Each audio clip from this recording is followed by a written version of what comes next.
Hey everyone, this is going to be a very short tutorial just describing the differences between opacity and fill. It's a pretty common question and it is a little confusing if you really don't know and you're just like, wow, it looks like it pretty much does the same thing. Well, you're wrong, and we're going to show you why.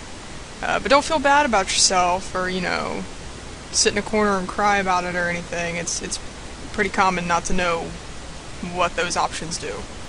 For those of you who don't know what I'm talking about, if you have your Layers tab up, and if you don't have it, you can go to Window and Layers, or you can hit your F7 key, and it'll pop up over here. And you have your opacity and your fill options. And they kind of look like they do the same thing when you adjust those, when you move those sliders up and down. But we're going to show you that they don't, and the key differences between the two. So we're going to type something, lemons, and we're going to scale that up so we can actually see what we're doing. And I'm going to duplicate the layer so we can see the differences between the two. We'll have that there, and we'll name this opacity, and we'll rename this to fill, like F-I-L-L, not P-H-I-L. Just clearing that up. Okay, so opacity refers to optics.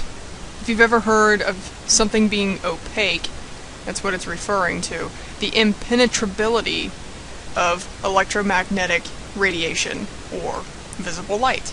So if we take this down to like 50%, how about we go to 50? You can see, it lightens up, and if we move the layer, obviously you can see right through it because it's only at 50%.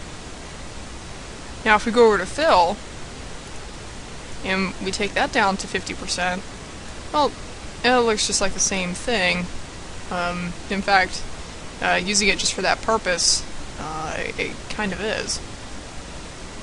So it's actually controlling the black within the parameter of the letter.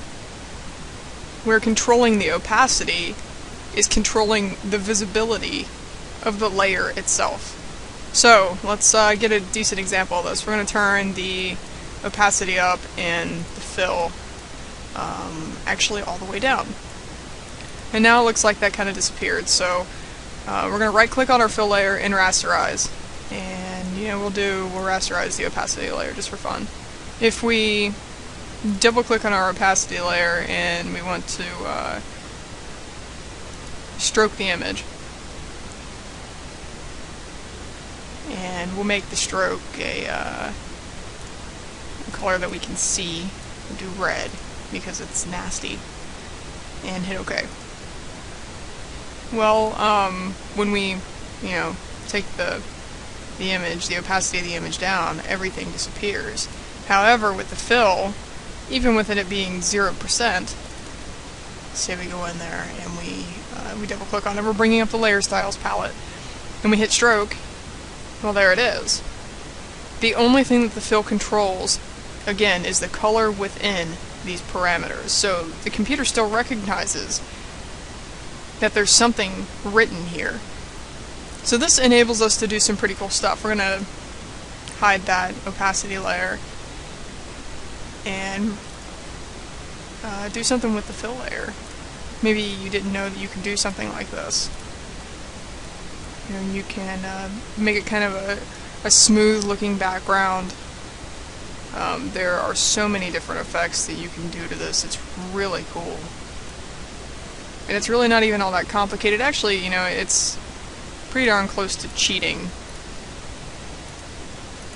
But we just won't tell anybody that. We can add a glow, maybe smaller than that. And